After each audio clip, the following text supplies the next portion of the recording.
Viewer discretion is advised. Nothing here is exaggerated. Every claim you'll hear was sworn under oath in Manhattan Federal Court on May 13th, 2025. All parties remain innocent until proven guilty. Yesterday, a hushed courtroom ripped open one of hip-hop's most glittering myths. For 10 years, Cassie Ventura, once the fresh-faced star of Me and You, lived inside Sean Diddy Combs' circle of platinum records and private jets. Now, she stands before 12 jurors describing a decade of fear, baby oil rituals, and a video the world was never meant to see.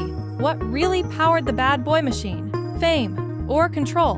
But that's only the prologue. Cassie was still filing into nightclub queues when Combs, a mogul already rumored to be worth $700 million, offered her a 10-album contract. She imagined glossy covers and sold-out arenas. Instead, the album stalled, and the studio calls blurred into late-night hotel invitations, where business talk melted into flirtation.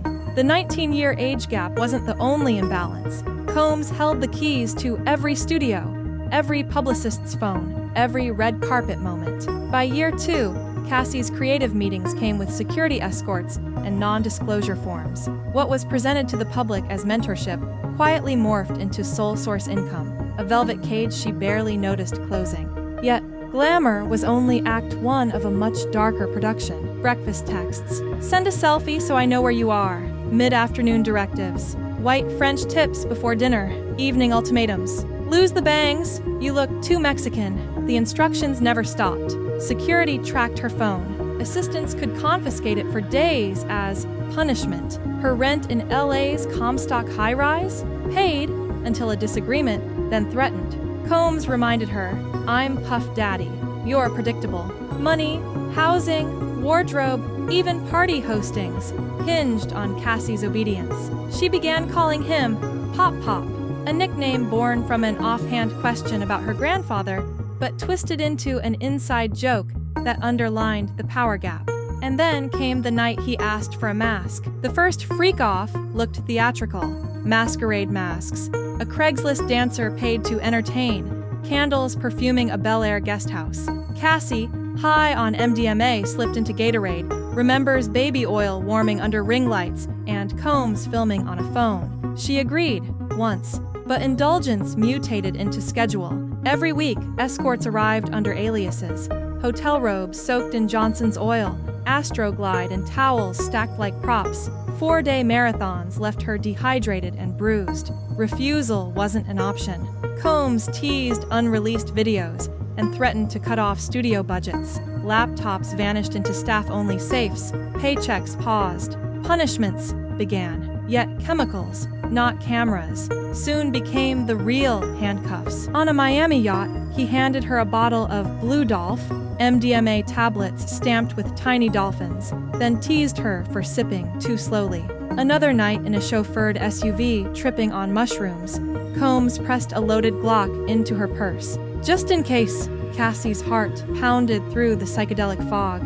Guns showed up like accessories on coffee tables. Ecstasy, HB. Ketamine turned the freak-offs into hours-long blurs. Cassie stayed high deliberately.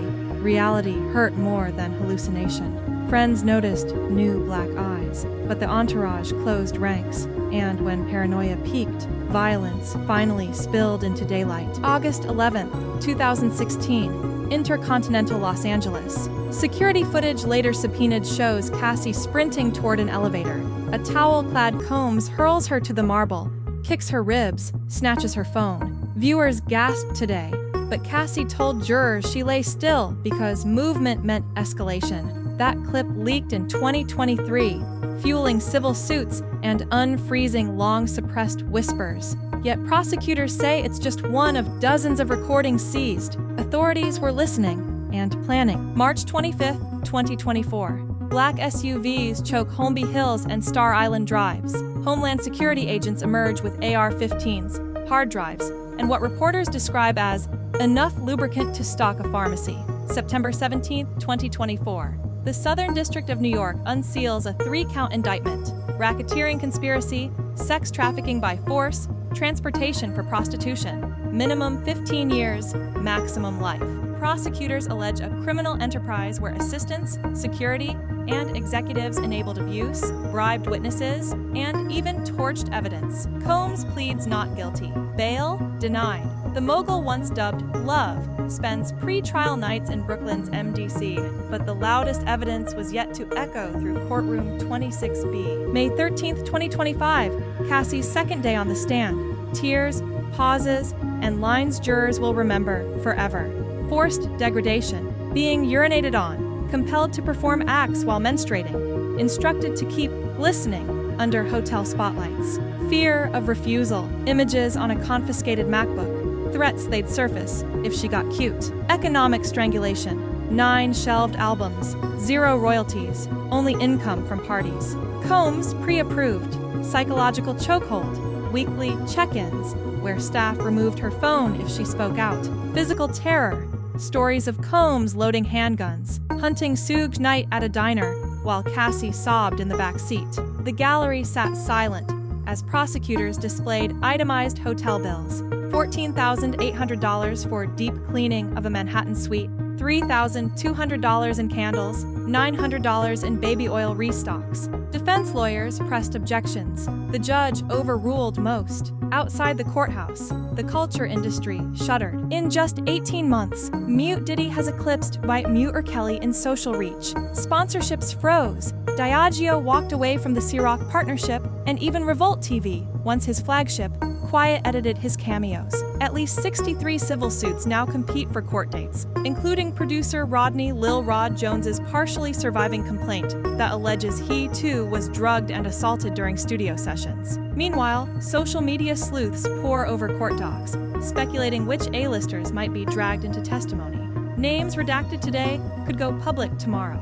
Industry veterans whisper about a bad boy blacklist forming across streaming playlists, yet the biggest verdict is still weeks away. Cassie will likely remain on the stand through Friday. Cross-examination could stretch the trial into July.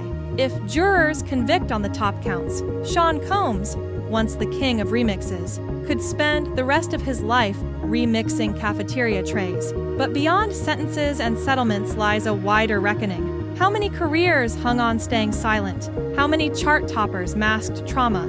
And in an industry where image sells faster than truth, who decides when a legend's hit parade finally goes off beat? As the court recessed, Cassie whispered to her lawyer, "I just want the tapes gone." Somewhere outside, paparazzi flashbulbs popped, chasing a man who built an empire shouting, "Can't nobody hold me down?" Maybe. But this time the echoes are louder than the beats, and they're still reverberating. Stay tuned, because tomorrow's testimony promises new names, new videos, and a question even Combs's biggest hits never asked: what if the after party never ends?